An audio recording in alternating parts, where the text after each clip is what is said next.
শুক্রবার বাড়িতে ফিরে বাবা মায়ের সঙ্গে দুপুরে খাবার খাওয়ার কথা ছিল সাংবাদিক আসাদুজ্জামান তুহিনের। তুহিন ঠিকই ফিরেছেন, তবে নিথর দেহে।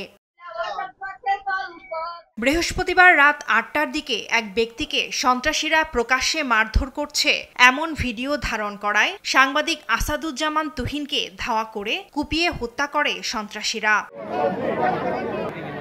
তুহিন ময়মনসিংহ জেলার ফুলবাড়িয়া উপজেলার ৬ নম্বর ফুলবাড়িয়া ইউনিয়নের ভাটিপাড়া গ্রামের হাসান জামাল ও সাবিহা খাতুন দম্পতির ছেলে। তুহিনের ২ ছেলে সন্তান রয়েছে। তার এমন বিদায় মেনে নিতে পারছেন না স্বজন, পরিবারের সদস্য ও সহকর্মীরা।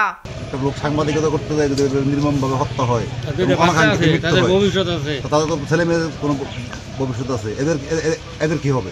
গাজীপুরের কাছে প্রায় ১০-১২ বছর হয়ে গেছে। এখানে ওষুধের দোকানদারি করতো, ব্যবসা করতো।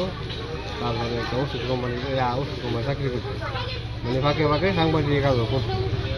বুদ্ধি ছাড়া ওই ভিডিও করবার গিয়া তাকে নির্মমভাবে হত্যা করতো। বাদ মাগরিব ভাটিপাড়া সরকারি প্রাথমিক বিদ্যালয় মাঠে দ্বিতীয় জানাজা শেষে পারিবারিক কবরস্থানে তুহিনের দাফন সম্পন্ন হয়।